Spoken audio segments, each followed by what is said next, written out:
Welcome to the Unfiltered Christianity podcast, a space for honest talk for the imperfectly faithful.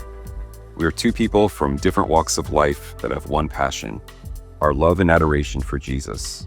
And we're not afraid to address the frustrating gap between faith and the human experience. Hey guys, welcome to Unfiltered Christianity. I'm Joey and this is Victoria. And we wanted to give a few lead-up episodes to our first to kind of explain who we are and why we're doing this. So Victoria, why don't you start Sure. telling everyone who you are, and then I'll go and tell people who I am. Right. Well, this is super exciting. I'm looking forward to everything that comes from this. But my name is Victoria. I live in Tampa, Florida. I have known the Lord since I was 25. But before that, I was raised in an atheist home. So I had never stepped foot into a church until I was almost 20. And I had a crazy encounter with Jesus when I was 25. And at that moment, I just had no choice. I felt like I had no choice but to lay down everything and give him all that I had for the rest of my life because I knew he was real. Yeah. It's interesting how so many people have that type of experience, even like Russell Brand, all these like famous people who have come to know Jesus. It's like when you meet him, there's just like, there is no other choice. It's not like you don't have a choice, but he just is so good and powerful and real that you're like, that's it. Yep. And I think that for me, because I was a very science-minded academic person, everything that I stood on, everything that my foundation for life was based on was from other humans like my parents and close family, and books, especially science books.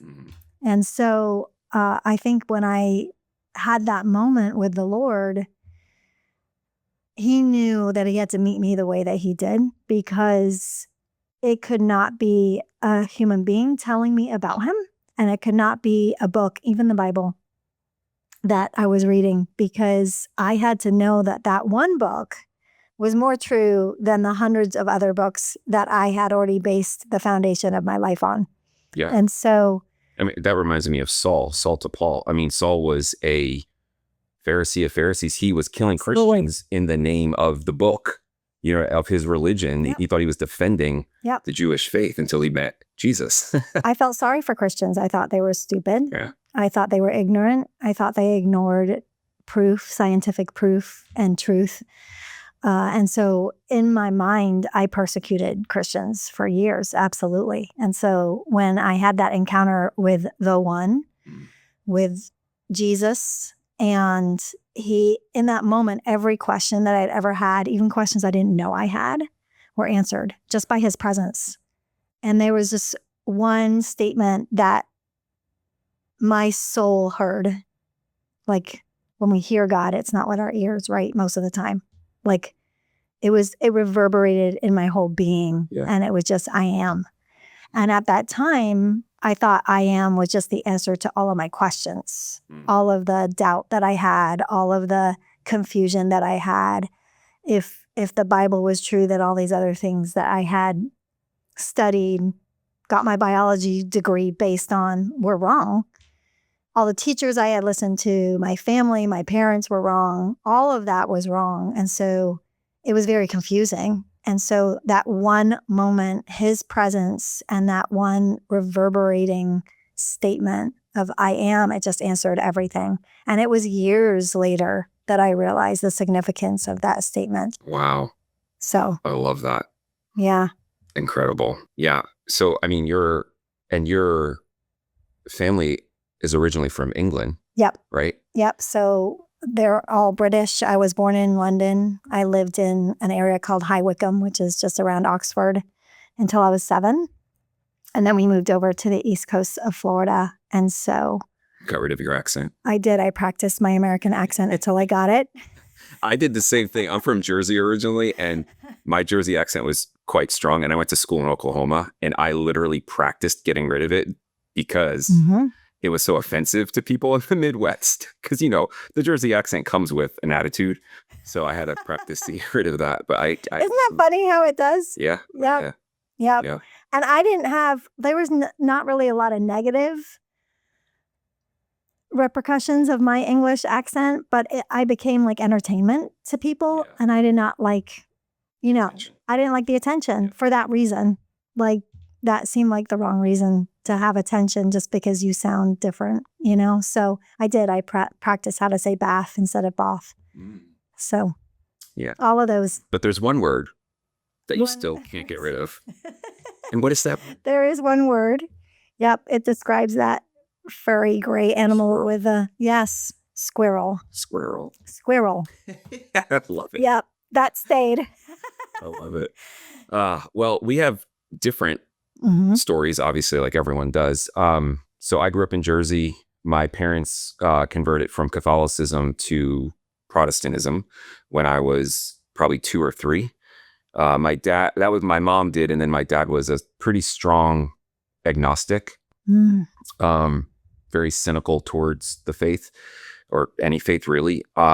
And then my mom, when she got born again, she started praying and whatever, and then he encountered Jesus. And both of my parents have been, full on for Jesus since. So I was raised in the church. I don't really know why, but for reasons that are beyond me, I dealt with a lot of dark, deep self-hatred, depression, since I was about 9 or 10. And that's actually when I met Jesus. I always like to tell people that I met God before I knew about God, because even though I was surrounded by church stuff, the God I encountered in my bed when I was falling asleep at night, begging God to take my life, like I did not want to wake up the next day, the presence that I would feel come upon me it was like a blanket and very fathering. And I had a relationship with God even before I gave my life to Jesus. Do you know what I mean? Like I just, whatever. And honestly, from that point on, that's the bedrock of my faith. Now, obviously I did come into the knowledge of Jesus and all of the stuff that we practice and believe in Christianity. But God has always been faithful to me. And I was a pretty radical teenager.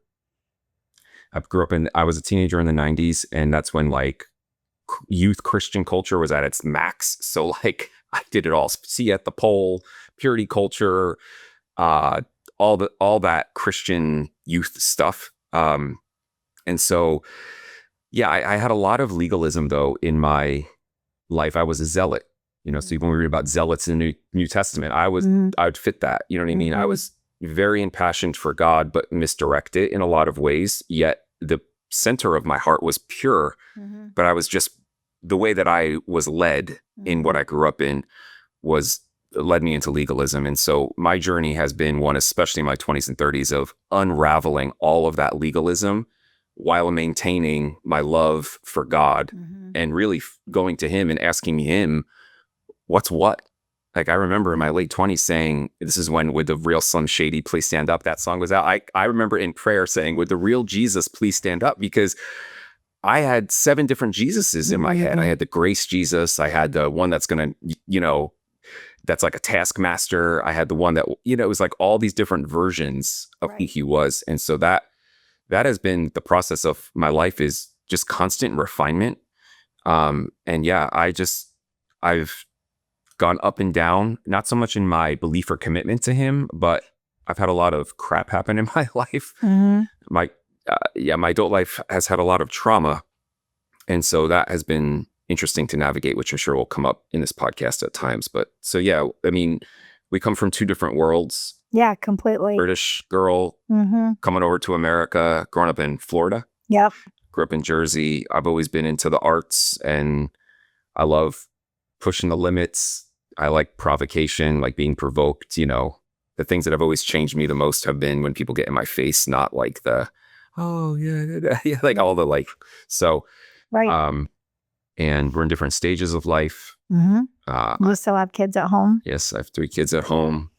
My kids are grown. Yep. So yeah. Young adults. Yep. You're been a successful career woman. struggling through being the freelancer, you know, that whole Mhm. thing. So it's, different Mhm. worlds. But I think the interesting thing is, just like the disciples, I always think about the tax collector disciple who would have been wealthy because he was a thief. And then you have like the fisherman who's like the blue collar worker. I mean, two totally different worlds. Yeah. And yet they both follow Jesus, and they are bound together, not only for the rest of their lives, but eternally. I mean, they're now considered the apostles, the 12. You know what I mean? It's like crazy. Yeah. It's so I see the same thing with you and I, even though we have very different backgrounds and interests, our passion and love for him Yep. It's the same. binds our hearts together. Agreed. Yeah. Agreed. And there, you know, we've chatted about this many times, but there is purpose in the Lord introducing us to each other, right? And the conversations that we have had, especially over the last few months, there have been many times where we have been like, we need to share this. Yeah. I'm sure other people are feeling this. Other people are wrestling with the same concerns, the same thoughts, the same questions. And even though both of us, you know, me coming to Christ later in life, but still completely immersing myself in the Word and in the church world from that point on, so for 25 plus years, I think, and you growing up in it, I think we've both found that religion alone leaves you very empty. Yes. Right? And so it's not that there's not truth to it and that there's not value, great value in it, but there's also, it still leaves you questioning, struggling with that, what I call that gap between this is my reality and this is what the Word says, and this is what heaven says, and this is what I'm actually experiencing. And so what do we do with this? What do we do with that gap in between that makes us wrestle and question and sometimes get angry with the Lord or confused or kind of throw our hands up, right? And we've both walked each other through those discussions, situations, emotions, and what do you do with, you know, what do we do with it? And we don't have an answer. Yeah. I mean, it's not like at the end of our discussion, we're like, oh, I'm so glad we figured that out. People need to know the truth. Yeah. You know, it's never like that. It's always like, yeah, I know. I don't know. Yeah, exactly. And I think that's what led us to name this the Unfiltered Christianity, is because, in my opinion, growing up in the church, things tend to be overly sanitized, like too clean. And I always tell people, read the Bible. The Bible is so unsanitized. I mean, we have story upon story upon story of not leaving out any of the details. Do you know, some of them are gruesome. Some of them are like, you want to like blush or not talk about it in front of your children. Right. And we see people all throughout Scripture that they wrestled, they battled, they cried out, they said, why, where are you, how long, you know what I mean? And I think coming to that place, that's the atmosphere of faith. Yeah. Like, that is faith. We don't have all the answers. And you and I will be the first one to say, I have no idea. Nope. But we do know truth. And sometimes truth is not enough for the intellectual mind. Right. But the truth of God does satisfy the soul and gives you that empowerment to continue to walk on. Yeah. Keep going. Yeah. Even when it doesn't make sense. You don't understand it in your brain, and you can't quite make that connection between what you know is truth and what you are actually dealing with, experiencing, seeing, sensing, but you know it's truth. Yeah. Yeah. And I think our tagline, help me out here, honest conversation. So that's our first thing, is we want to have honest conversations on this podcast. The imperfectly faithful. For the imperfectly faithful. And the reason why we even talked about this. We did, because I have a little problem with that word imperfect.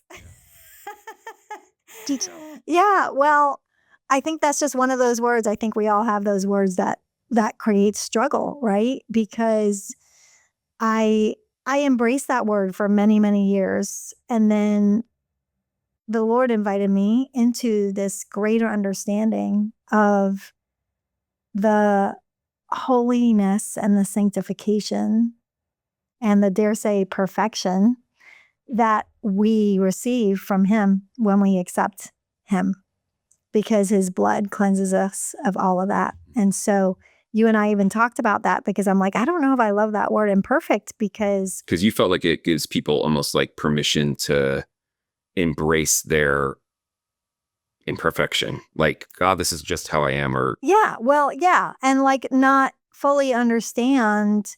Yes, it's used as an excuse sometimes. Like, well, it's kind of that same, it's not the same, but in my mind, in some ways, it's synonymous with the whole, well, I'm just a sinner. Yeah. So yeah. I'm just imperfect. Yeah. Right. And so it's an excuse. It can be used as an excuse, not just to behave badly, but to limit yourself to the potential that God has for you, and to walk in the holiness and the purity that he's already paid for. And so what I would say is that we are imperfect at expressing the perfection that he's paid for. I can live with that. Boom. And then on my side, I think today's a great example for what I mean by this is that I had a very bad dream last night. Mm-hmm. I woke up in despair, angry, frustrated, just very upset. And I've learned enough in my life at this point to know I can't stay there, mm-hmm. because my old way of living would have been, oh, it's just going to suck today, basically. Like, this is just one of the days I have to grit my teeth and bear through. Thanks for joining us for the first half of our first episode. Part 2 you can find right below this one. But keep in mind that all of our new episodes moving forward will drop every Monday.